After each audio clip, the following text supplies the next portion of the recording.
فاتحہ۔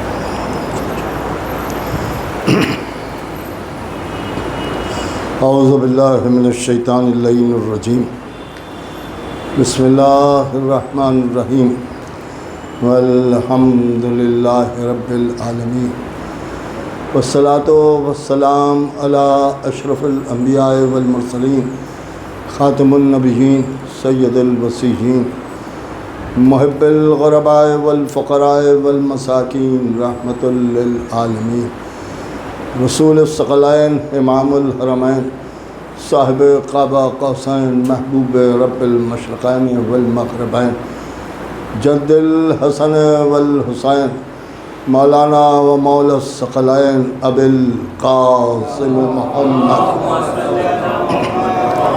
وآل بیتہ الطیبین الطاہرین المعصومین المظلومین المنتخبین المنتجبین، ولعنۃ اللہ علی اعدائہم وقتلتہم اجمعین، من لیلنا ھذا الی یوم الدین۔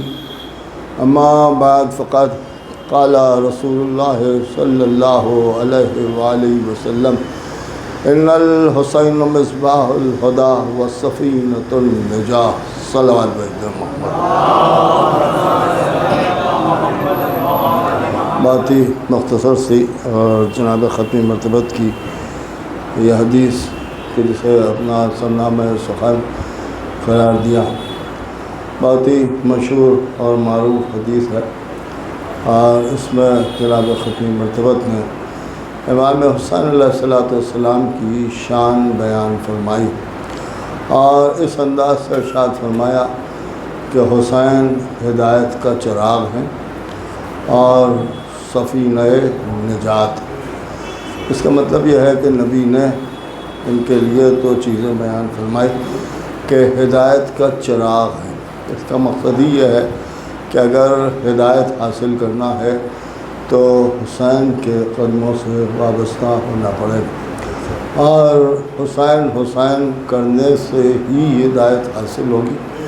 اور دوسری بات یہ ہے کہ یہ سفینہ نجات ہے، نجات کا سفینہ ہے، یعنی نجات دینے والے ہیں حسین۔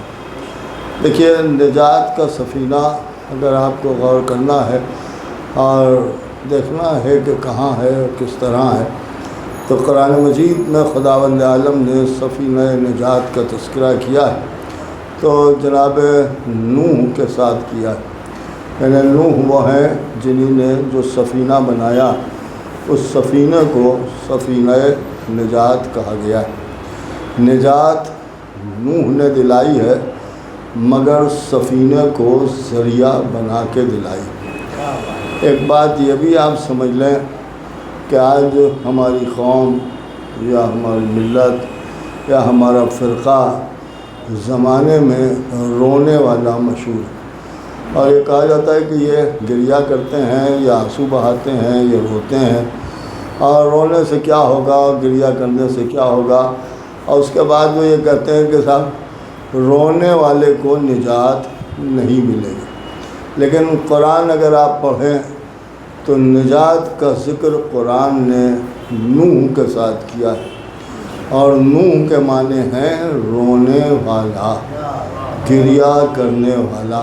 نام عبد الملک تھا لیکن مشہور ہو گئے لفظ نوح سے، اس لیے کہ اتنا گریہ کرتے تھے کہ نام ہی نوح پڑ گیا تھا۔ اس کا مطلب یہ ہے کہ قرآن نے نجات کا تذکرہ کر کے جناب نوح کے ساتھ یہ بتایا کہ نجات تو حقیقتاً رونے والے ہی کے لیے ہے۔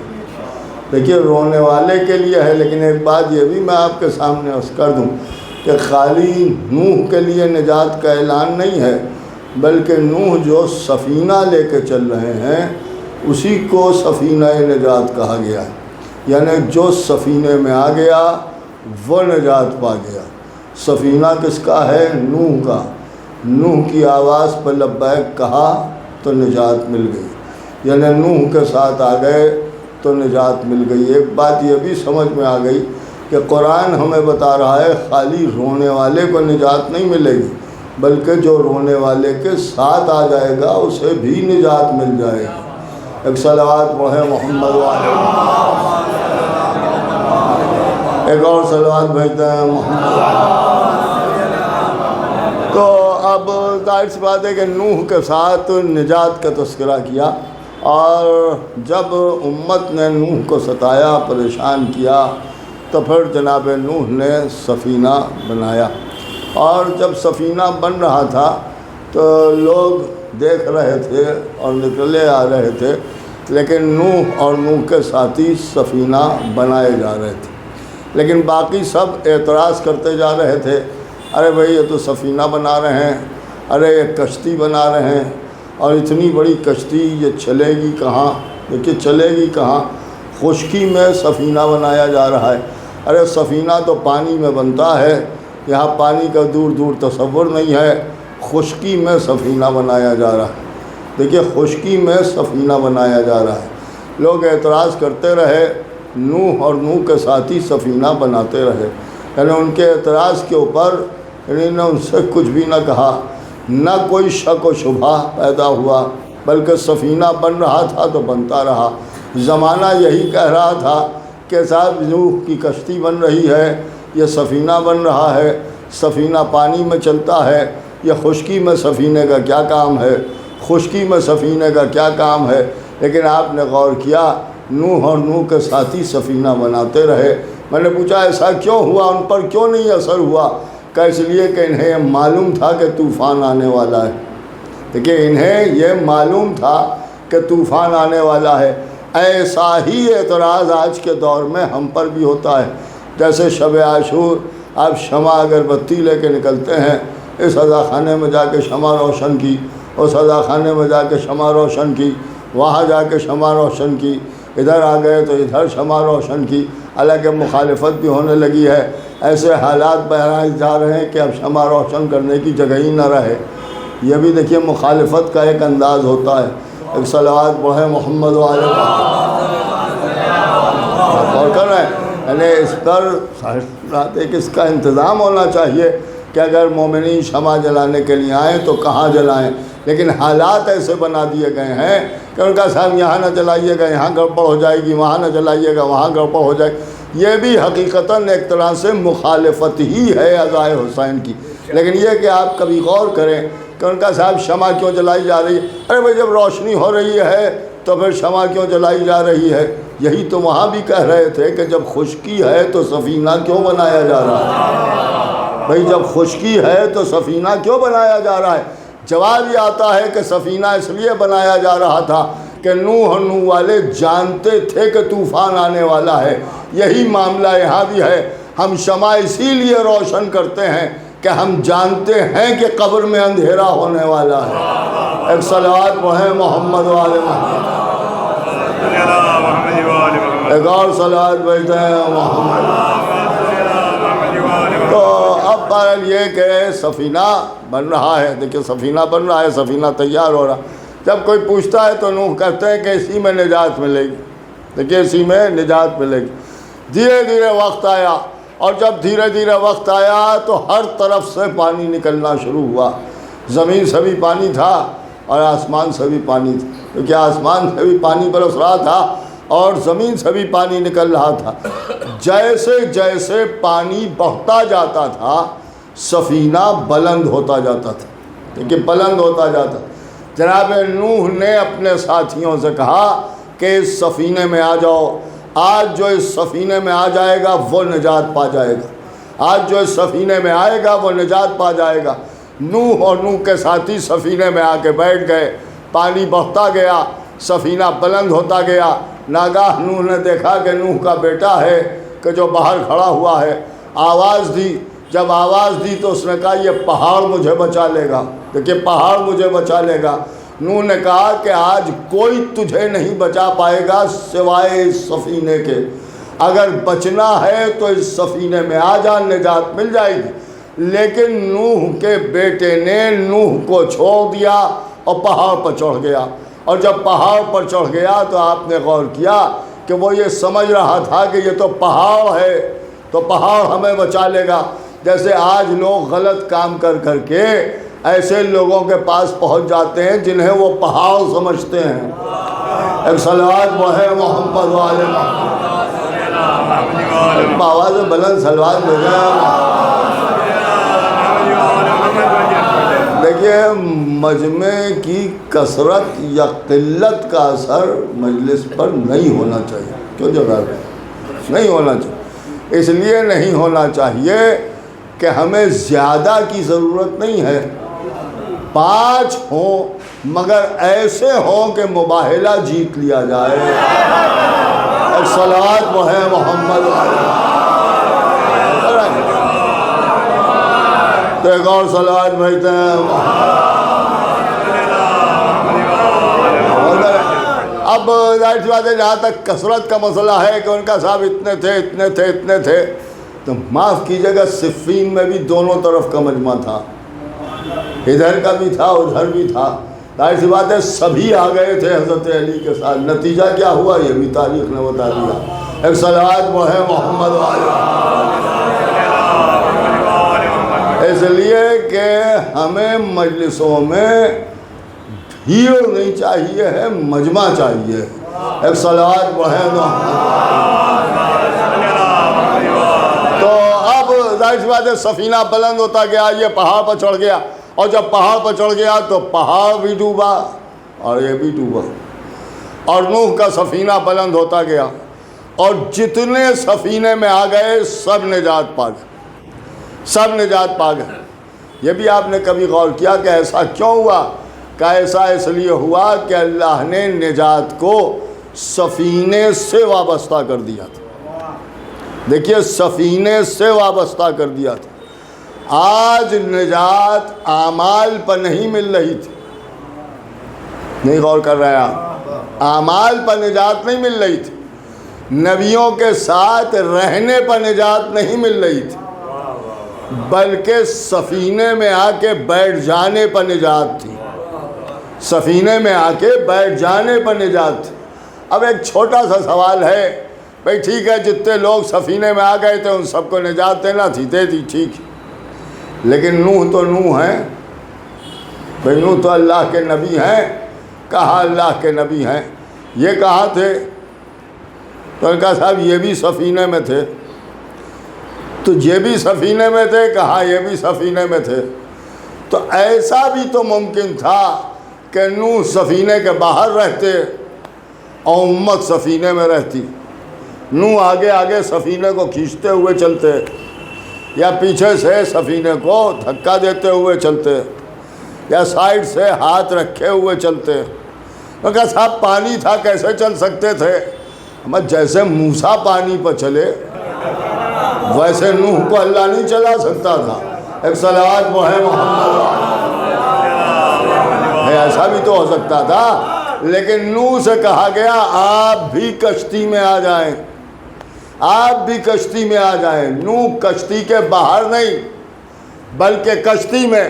کیوں ایسا ہوا؟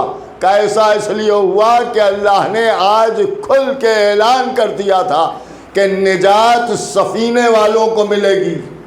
جب سفینے والوں کو ملے گی تو نوح سفینہ ہے تمہارا، لہذا اب تم بھی سفینے کے باہر نہیں رہو گے، سفینے میں رہو گے۔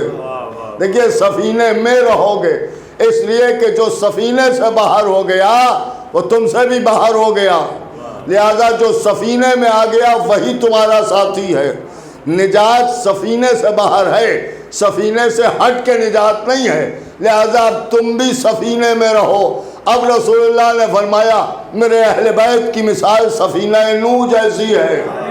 جب سفینہ نوح جیسی ہے تو جہاں اہل بیت ہوں گے وہیں تو نبی کو بھی رہنا پڑے گا۔ شاید اسی لیے چادر تطہیر میں خالی اہل بیت کو جمع نہیں کیا گیا بلکہ نبی بھی چادر میں آ گئے۔ اس کا مطلب یہ ہے کہ نبی نے بتا دیا کہ اب جو ان کے ساتھ رہے گا وہی میرے ساتھ رہے گا، اور جو میرے ساتھ رہے گا وہی نجات پائے گا۔ ایک صلوات بھیجتے ہیں محمد، ایک اور صلوات بھیجتے ہیں محمد علیہ۔ تو اب ظاہر سی بات ہے کہ سفینہ نجات، تو ان کا ساتھ نجات کا سفینہ، نجات کا سفینہ۔ ایک بات میں آپ کے سامنے یہ بھی عرض کرتا چلوں کہ جناب نوح، نام ہے نوح کہتے ہیں رونے والے۔ تو کیوں روتے تھے، کیسے روتے تھے، کہاں روتے تھے، کس بات پر روتے تھے؟ دیکھیے کس بات پر روتے تھے، تو آپ پڑھیے گا، جناب فرمان علی صاحب کی تفسیر بھی دیکھ لیجیے گا، اس میں بھی آپ کو مل جائے گا کہ نوح جب شہر میں نکلتے تھے تو کفار نوح پر پتھر برساتے تھے، اور اتنے پتھر برساتے تھے کہ نوح زخمی ہو جاتے تھے اور پتھروں میں چھپ جاتے تھے، اور اس کے بعد نوح کی تلاش ہوتی تھی، نوح کسی کو نظر نہیں آتے تھے، تو جبریل عرش سے نازل ہوتے تھے اور جبریل آ کے پتھروں کو ہٹاتے تھے، اور جب پتھر ہٹ جاتے تھے تو نوح کو نکالتے تھے۔ جب نوح نکلتے تھے تو زخموں سے تازہ لہو جاری ہوتا تھا، خون جاری ہوتا تھا، بدن پر زخم ہوتے تھے۔ اب فرمان علی صاحب لکھتے ہیں کہ جبریل اپنے پروں کی ہوا دیتے تھے جس سے نوح کے بدن پر آئے ہوئے زخم اچھے ہو جاتے تھے۔ نبوت اور امامت میں یہی فرق ہے، ملک کے پروں کی ہوا سے نبوت کے بدن پر آئے ہوئے زخم اچھے ہو جاتے ہیں، اور امامت کے گہوارے سے اپنے آپ کو مس کر لے تو ملک کو بالوں پر عطا ہو جاتے ہیں۔ ایک صلوات وہ ہے محمد والے۔ وہ حسین کا مسئلہ ہے، لیکن وہ امام حسین کا مسئلہ ہے کہ وہاں ملک آتا ہے تو بالوں پر مل جاتے۔ فطرس کا واقعہ بھی عجیب و غریب۔ اچھا ایک بات یہاں پر یہ بھی سمجھتے چل جائے، اور تو بچے بیٹھے ہیں ان کے لیے میں عرض کر دوں کہ فطرس آیا، آگے اس نے اپنے آپ کو مس کیا۔ رسول اللہ نے فرمایا تھا کہ اپنے آپ کو حسین سے مس کر لو، اور جب کہا حسین سے مس کر لو تو فطرس گہوارے حسین سے مس ہوا، اور گہوارے سے جب مس ہوا تو اللہ نے اسے بالوں پر عطا کر دی۔ کیا آپ کی سنی ہوئی بات ہے کہ میں آپ کے سامنے عرض کر رہا ہوں، گہوارے سے مس ہوا اور بالوں پر عطا ہو گئے۔ جب نبی نے کہا تھا حسین سے مس کر لو، اور یہ گہوارے سے مس ہوا مگر بالوں پر مل گئے، کہ مگر بالوں پر مل گئے، کہاں مل گئے؟ اگر نہ بھی ملتے تب بھی اگر کوئی معترض آگے اعتراض کرتا تو ہم یہ تو کہی سکتے تھے کہ نبی نے کہا تھا کہ حسین سے مس کر لو، لہذا وہ حسین سے تو مس ہوا نہیں، گہوارے سے مس ہوا۔ دیکھیے ہمارے پاس جواب تھا، لیکن یہاں مسئلہ یہ ہے کہ کہا حسین سے مس کر لو، مس ہوا گہوارے سے اور بالوں پر ملے، تو فطرسی سے پوچھا جائے گا کہ حسین سے مس ہونے کے بجائے تو گہوارے سے کیوں مس ہوا؟ تو شاید جواب دے تمہارے لیے راستہ ہموار کر دیا، ہمارے لیے راستہ ہموار کر دیا۔ ہمارے لیے کیا راستہ ہموار کر دیا؟ حسین سے مس ہونا چاہیے تھا کہ اگر ہم حسین سے مس ہوتے تو بالوں پر ملتے تو زمانہ کہتا کہ اس دور میں حسین تھے، فطرس نجات پا گیا۔ اب جب تمہارے سامنے حسین نہیں ہے تو کیسے نجات پاؤ گے؟ لہذا گہوارہ کیونکہ منسوب تھا حسین سے، لہذا بالوں پر گہوارے سے حاصل کر کے بتایا کہ اب جو شے حسین سے نسبت پا جائے اس سے بھی مس ہونا وہی عالم ہے جو حسین سے مس ہونا ہے۔ ایک صلوات وہ ہے محمد عالم۔ تو اب ظاہر سی بات ہے کہ بالوں پر اسے مل گئے، پھر چلا، اور جب پھر چلا تو پھر وہی بات، وہی کہتا ہوا، کون ہے میری مثل؟ دیکھیے کون ہے میری مثل؟ میں حسین کا آزاد کرتا ہوں۔ یہ پھر وہی میں، اس کے اوپر نہ جانے کتنے علماء نے کتنی تقریریں کی کہ میں صحیح نہیں ہے، میں صحیح نہیں ہے۔ آج ایسا واقعہ پڑھ رہا ہوں جس میں میں ہی صحیح ہے۔ ایک صلوات وہ ہے محمد اور کر رہے ہیں، جب میں عرض کر رہا ہوں کہا صاحب میں صحیح نہیں ہے، اور کہا صاحب یہ بات غلط ہے، یہ غرور ہے، ایسا ہے ویسا ہے، دنیا بھر کے آپ سنتے رہتے ہیں، کلپس بھی خوب سنتے رہتے ہیں، اور لوگ مروب بھی خوب ہوا کرتے ہیں۔ یہی میں کی تھی فطرس نے پہلے یہی میں کی تھی۔ عرش اعظم کو اٹھایا پروں پر اور کہا کہ کیا بات ہے، یہ عرش اعظم ہے، ایسا لگتا ہے کہ ایک چھوٹا سا پرندہ میرے پر بیٹھ گیا۔ اللہ نے کہا اچھا، جسے میں نے عظیم کہا تم نے اس کی توہین کی، بالوں پر چھین لیا۔ یہ ہے میں کا نتیجہ، دیکھیے میں کا نتیجہ۔ اب فطرس سزا بھگت رہا ہے۔ بالکل آپ کی زبانی عرض کر دوں کہ اس وقت فطرس جو آیا ہے در حسین پر، وہ ملزم بن کے نہیں آیا ہے، مجرم بن کے آیا ہے۔ اور مجرم بھی ایسا ہے کہ جس کا کیس نہیں چل رہا ہے، سزا یافتہ مجرم ہے۔ دیکھیے سزا ہو گئی ہے، پوری توجہ سنیے گا، سزا ہو گئی ہے، ایسا نہیں ہے، یہاں سزا ہو چکی ہے۔ اگر سزا نہ ہو تو بچا لینا آسان ہے، اگر پریشان نہ ہوئیے گا۔ اگر کیس ہو بھی گیا ہے تو ہم گرفتاری سے پہلے ہی آپ کی ضمانت کرا لیں گے، وہاں تک جانے نہیں دیں گے۔ آپ غور کر رہے ہیں؟ تو سزا سے بچا لیں گے، لیکن یہاں سزا ہو گئی ہے، سزا بھگت رہا ہے۔ اس کے بعد حسین نے آزاد کر دیا۔ آپ نے غور کیا؟ لوگ کہتے ہیں کہ فطرس کی خطا کو معاف کیا ہے حسین نے۔ حسین نے خطا کو نہیں، سزا کو معاف کیا ہے حسین۔ اور ایک بات میں آپ کے سامنے اور عرض کرتا چلوں، دیکھیے اور عرض کرتا چلوں کہ یہ جو سزا ہوئی ہے یہ کوئی چھوٹے موٹے کورٹ سے نہیں ہوئی ہے،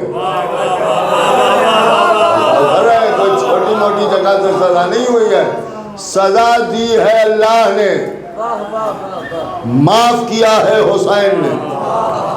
دیکھیے معاف کیا ہے حسین نے۔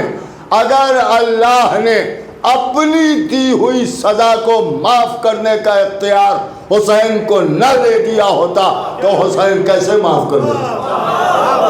ایک صلوات وہ ہے محمد وآل محمد، ایک اور صلوات بھیجتے ہیں محمد۔ سزا دی ہے اللہ نے، معاف کیا ہے حسین نے۔ دیکھیے معاف کیا ہے حسین نے۔ آپ نے غور کیا؟ اب جب معافی مل گئی تو پھر آج جو اس کے پاس بالوں پر ہے وہ حسین کی عطا کرتا ہے۔ اب آپ نے غور فرمایا، میں کل بھی تھی قدرت پر ہم، میں آج بھی ہے، مگر قدرت مسکرا رہی ہے۔ اس کا مطلب یہ ہوا کہ فطرس کا واقعہ ہمیں بتا رہا ہے کہ کسی کی عطا پر فخر نہ کرنا، اگر فخر کرنا تو حسین کی عطا پر فخر کرنا۔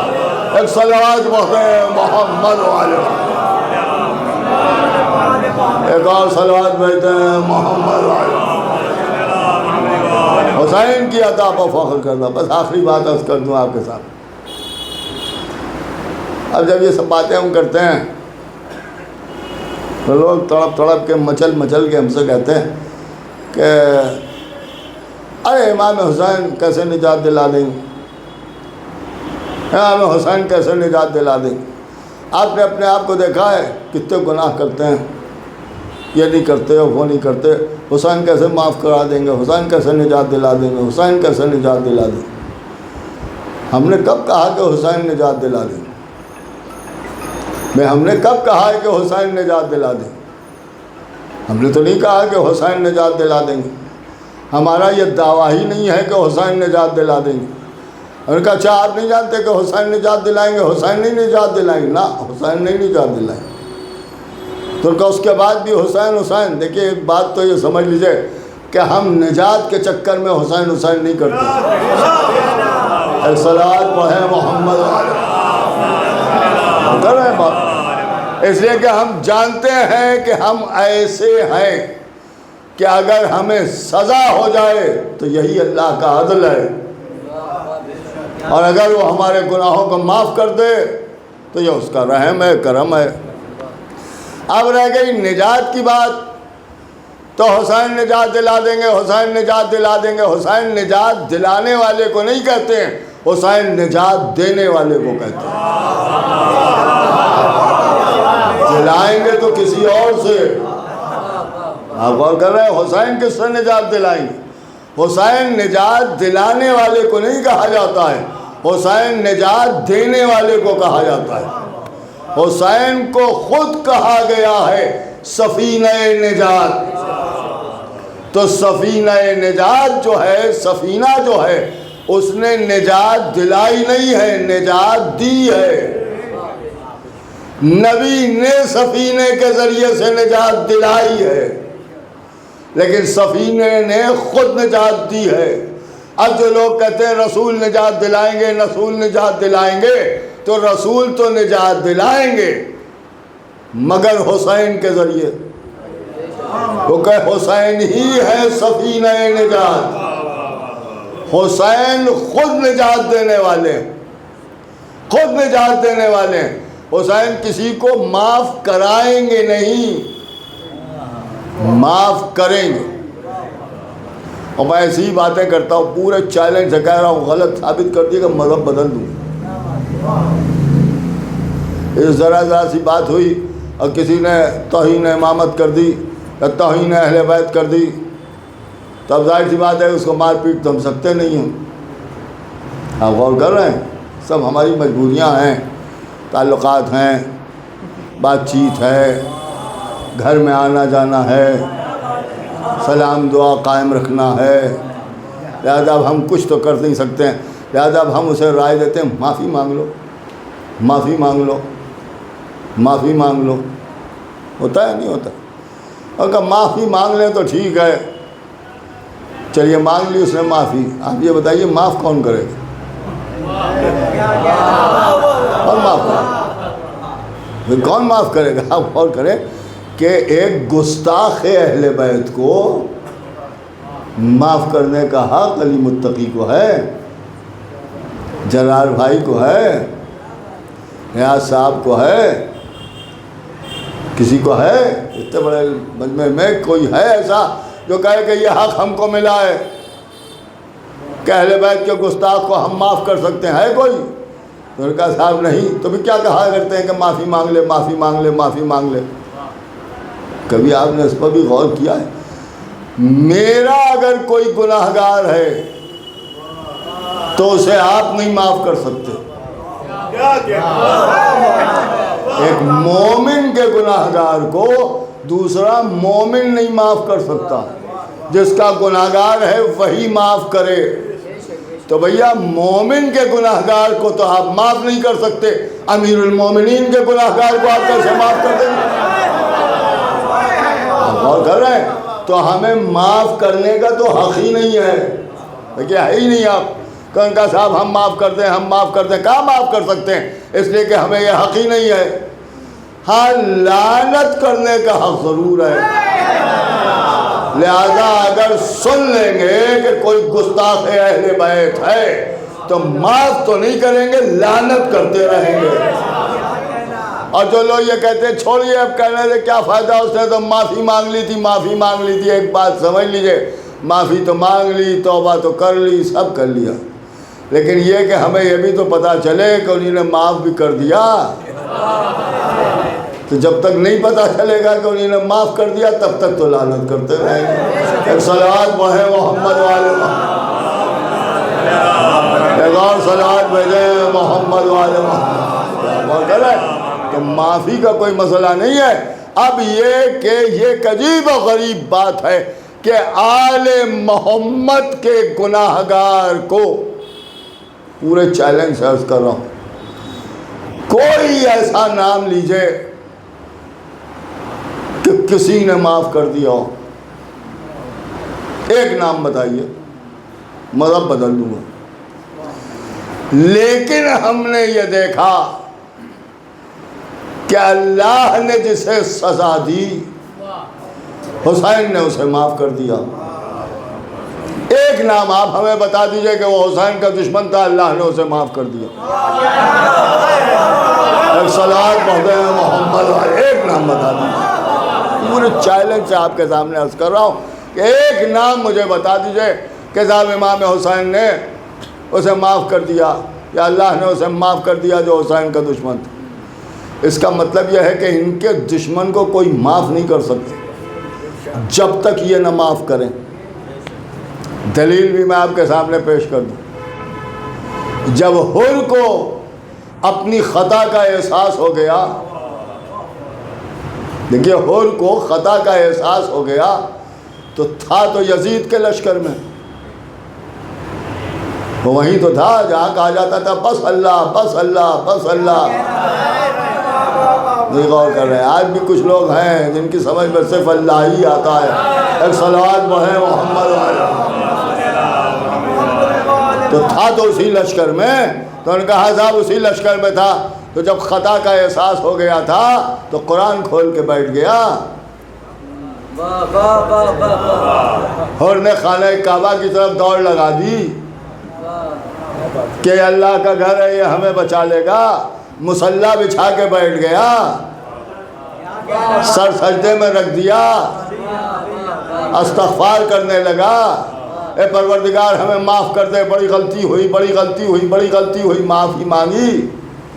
نہ وہ کعبے گیا، نہ وہ قرآن کھول کے بیٹھا، نہ مصلی بچھا کے بیٹھا، نہ وہ کسی مولوی صاحب کے پاس گیا۔ جیسے ہی غلطی کا احساس ہوا کہ حسین کی طرف چلو، حسین کی طرف چلو۔ دیکھیں ایک ایک لفظ کو بغور کیجئے گا۔ اب جو امام حسین کے پاس آیا تو قدموں میں سر رکھ کے کہتا ہے آقا کیا میرا جیسا بھی معاف کیا جا سکتا ہے؟ میرا جیسا بھی معاف کیا جا سکتا ہے۔ اب امام حسین کے جملے بھی سن لیجئے، ایک لفظ ادھر ادھر نہیں ہو سکتا۔ حسین نے گود میں اٹھایا، بازو پکڑ کے اٹھایا اور سینے سے لگایا اور یہ فرمایا کہ حر میں نے بھی معاف کیا اور میرے اللہ نے بھی معاف کیا۔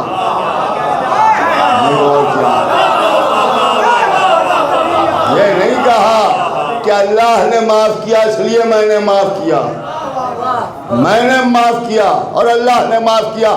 اس کا مطلب یہ ہے کہ حسین نے پہلے اپنی معاف، اور جب میں نے معاف کر دیا تو اللہ نے بھی معاف کر دیا۔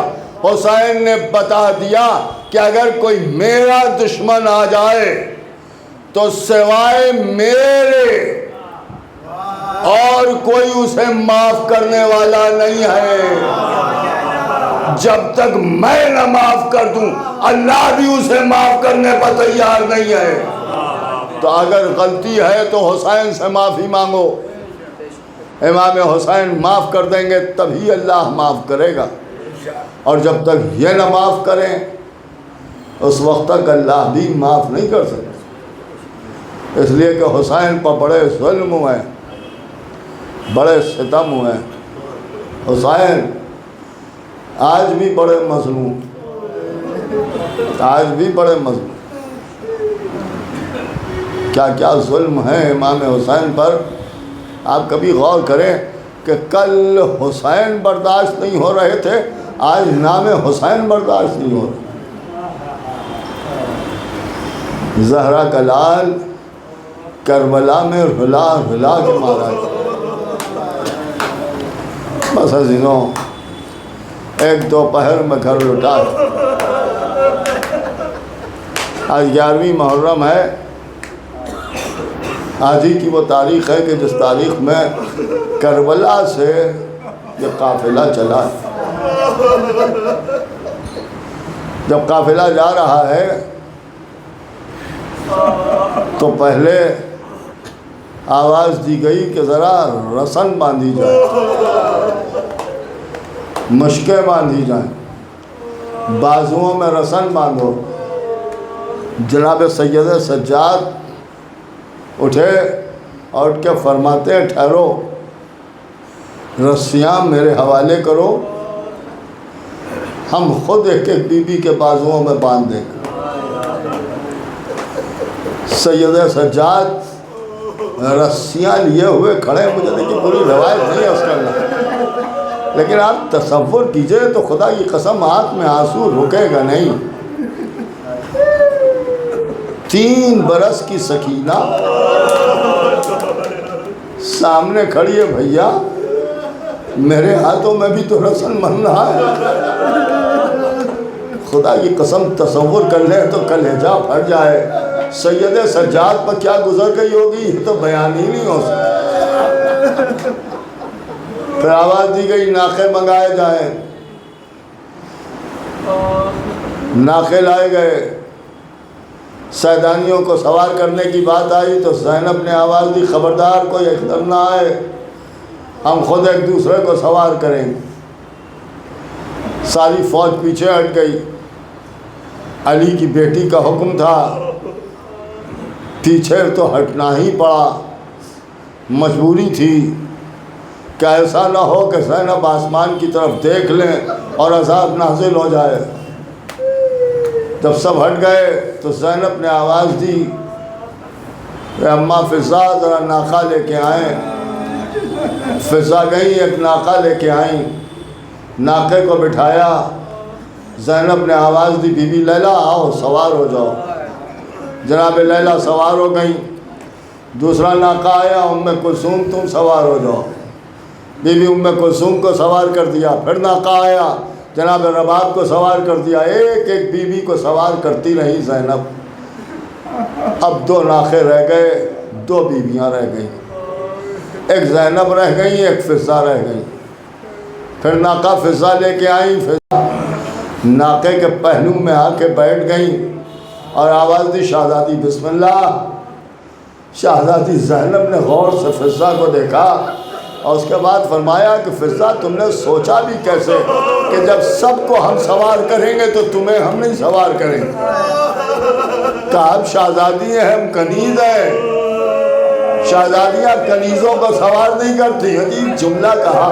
اے فضا ہم نے آپ کو کبھی کنیز نہیں مانا. اے فضا آپ نے اپنی گود میں ہمیں پالا ہے، ہم نے تو آپ کو ہمیشہ اماں فضا کہا ہے. فضا سوار ہو جاؤ. جناب فضا کہتی ہے کہ نہیں شہزادی یہ نہیں ہو سکتا.